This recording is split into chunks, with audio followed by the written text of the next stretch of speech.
ഈ നിൽക്കുന്നവന് അപകടം പറ്റിയപ്പോഴാ നിങ്ങളിവിടെ അഡ്മിറ്റ് ആയത്. അതുകൊണ്ട് നിങ്ങൾ എന്തിനും ഹോസ്പിറ്റലിലേക്ക് വന്നു എന്ന ചോദ്യത്തിന് ഉത്തരവുണ്ട്. പക്ഷേ ഇവിടുന്ന് നിങ്ങൾ പുറത്തു പോയതിനു ശേഷം ഇന്ന് തന്നെ നിന്റെ മൊബൈലിലേക്ക് അയച്ചെന്ന ഫോട്ടോയിൽ കണ്ടവളെ തട്ടിക്കൊണ്ടുവന്ന് തട്ടിക്കളയണം. ഒരുപാട് തവണ പരാജയപ്പെട്ട കേസായത്. അതുകൊണ്ടാ അഡ്വാൻസ് കൂടുതൽ തരാത്തത്. പക്ഷേ കൃത്യം നടന്നു കഴിഞ്ഞാൽ ഞാൻ പറഞ്ഞ തുക തന്നിരിക്കും. നിന്റെയൊക്കെ മട്ടും പാവവും കണ്ട ഇതൊക്കെ ഒരു നിസ്സാരമാണെന്ന തോന്നലുണ്ട്. പക്ഷേ ഒട്ടും നിസ്സാരമല്ല കാര്യങ്ങളൊക്കെ. അവിടെ ഏതു നേരോ മാർക്കോ എന്ന് പറയുന്ന ഒരുത്തനുണ്ട്. മാർക്കോയൊക്കെ ഞങ്ങൾക്ക് നേരത്തെ അറിയാം അമ്മച്ചി. അവനെ ഞങ്ങൾ മാർക്കിട്ട് ഇരുത്തിയിരിക്കുക. അതുപോലെ അത് നിന്റെയൊക്കെ കാര്യം. ഇതുപോലെ വലിയ വലിയ കാര്യങ്ങൾ നിങ്ങളെ പോലുള്ളവന്മാരും ഞങ്ങളോട് സംസാരിച്ചിട്ടുള്ള. എന്നിട്ട് അവസാനം മാർക്കോയുടെ കയ്യിൽ നിന്ന് അവന്മാർ ശരിക്കും വാങ്ങി കെട്ടിക്കൊണ്ട് വന്നിട്ടുമുണ്ട്. അവരുമായിട്ട് ഞങ്ങളെ താരതമ്യപ്പെടുത്തല്ലേ സാറേ. ഞങ്ങളൊരു കാര്യം ഏറ്റെടുത്താ അത് നടത്തിയിരിക്കും. എന്നാ പിന്നെ കേട്ടോ, ഇന്നൊരുത്തിന്റെ പിറന്നാളാ. അവന് അർഹിക്കുന്ന പിറന്നാൾ സമ്മാനം തന്നെ കൊടുക്കണം. അവന്റെ ജീവിതത്തിലേക്ക് അർഹതയില്ലാതെ കടന്നു ചെന്നവളുടെ ജീവൻ എടുത്തോണ്ട് തന്നെ. ശരി സാറേ. അമ്മച്ചി വാടാ.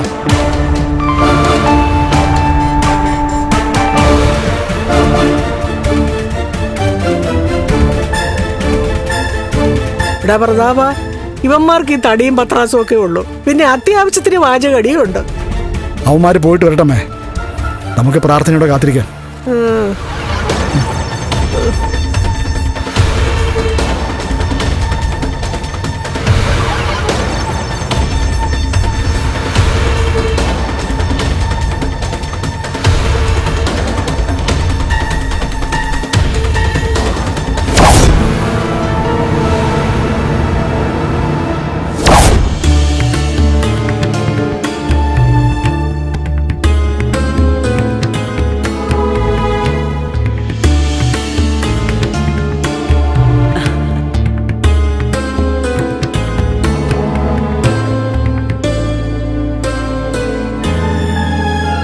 ഇന്ന് തൃക്കാർത്തിക.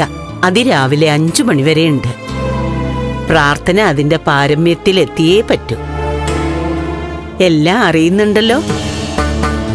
എന്റെ കയ്യിലിരുന്ന അയ്യപ്പ വിഗ്രഹം ആ കുഞ്ഞിന് കൊടുക്കണമെന്ന് പറഞ്ഞതല്ലായിരുന്നോ? അത് അതുപോലെ ഞാൻ ചെയ്യുകയും ചെയ്തു. അന്നാണ് ആ കുഞ്ഞിന് അപകടം പറ്റിയതും ആ കുഞ്ഞിന്റെ അച്ഛൻ പോയതും. ഇന്നിപ്പോ അതിന്റെ പിറന്നാളാണ്.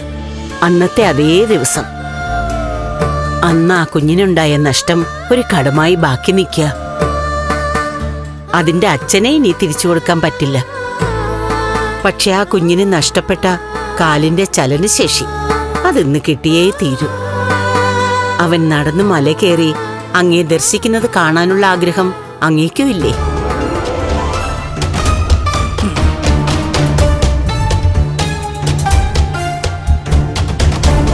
എന്തുവാ അമ്മേ ഇങ്ങനെ ആലോചിച്ചോണ്ടിരിക്കുന്നേ? ഈ മുടിഞ്ഞ ആലോചന ആലോചിച്ച് നമ്മുടെ കൊച്ചിന്റെ കുഞ്ഞാ പോയേ. നീ ഒന്ന് ചുമ്മായിരിക്കുന്നുണ്ടോ? ഞാൻ ആലോചിച്ചതേ, നീ ഇപ്പൊ കൊറേ എണ്ണത്തിന് അങ്ങോട്ട് വിട്ടിട്ടുണ്ടല്ലോ മഹാലക്ഷ്മിയെ തേച്ചൊട്ടിക്കാൻ. എന്നിട്ട് അവസാനം അവര് നമ്മളെ തിരിഞ്ഞു കൊത്തുവന്ന. അങ്ങനെ ചിന്തിച്ചോണ്ടിരുന്നാലേ ഒന്നും നടക്കത്തില്ലമ്മേ. നമ്മൾ ശ്രമിച്ചോണ്ടേ ഇരിക്കണം. ശ്രമിക്കുന്നതിന് നമ്മുടെ കൈയും കാലും ഓടിഞ്ഞോണ്ടിരിക്കുന്നത്. നമ്മുടെ കുഞ്ഞാ കരഞ്ഞോണ്ടിരിക്കുന്നത്. എപ്പോഴെങ്കിലും നമ്മുടെ ഭാഗം ജയിച്ചാലോ അമ്മേ? ജയിച്ചില്ലെങ്കിലുള്ള കാര്യമാണ് പ്രയാസം. ഒന്നാമത് മണ്ഡലകാലമാ. അവളാണെങ്കിൽ ഒരു മുടിഞ്ഞ ഭക്തയാ. ഈ സമയത്തെ അയ്യപ്പനെങ്ങാനും പ്രത്യക്ഷപ്പെട്ട് അവളെ ചിലപ്പോ രക്ഷിച്ചെന്നിരിക്കും. അയ്യപ്പനെ കൊണ്ട് കളയാൻ ശ്രമിച്ചപ്പോഴാ നമ്മൾ ഇവിടെ ആയത്. അയ്യപ്പനാണെങ്കിലോ ഒരു കേടുപാടും കൂടാതെ അവിടെ കൈ തന്നെ ഉണ്ട്. പിന്നെ എന്താ അമ്മേ ഞാൻ വേണ്ടേ? നമ്മുടെ മോളെ എങ്ങനെയെങ്കിലും സന്തോഷിപ്പിച്ചല്ലേ പറ്റൂ. എടാ, ഒരു തവണ കൂടെ നോക്കാം. ഇതും കൂടെ പരാജയപ്പെട്ട പിന്നെ പൂജയും മന്ത്രവാദം കൊണ്ട് എന്തെങ്കിലുമൊക്കെ നടക്കത്തുള്ളൂ. ഒരു മന്ത്രവാദിയെ കൊണ്ടുവന്നതിന്റെ പരിക്ക് ഇതുവരെയും തീർന്നിട്ടില്ല. അതും ചാണകത്തിൽ വെച്ച ചൂരൽ വെച്ച് നമ്മളെയൊക്കെയാ തല്ലി ശരിപ്പെടുത്തിയത്. ഓ, നമുക്കൊന്ന് അന്വേഷിച്ചു നോക്കാടാ, നല്ല സത്യസന്ധനായ മന്ത്രവാദി ഉണ്ടോന്ന്. അങ്ങനെയുള്ളവര് ദുഷ്കർമ്മങ്ങളൊന്നും ചെയ്യത്തില്ല അമ്മേ. കാശ് കൊടുത്തു കഴിഞ്ഞാലേ എന്തും ചെയ്യുന്ന മന്ത്രവാദികളുണ്ട്. ഇതിപ്പോ അങ്ങ് കഴിയട്ടെ. ഇതും കൊണ്ടും തീർന്നില്ലെങ്കിൽ ഇനി പൂജയും മന്ത്രവാദവും കൊണ്ട് തന്നെ ശരണം.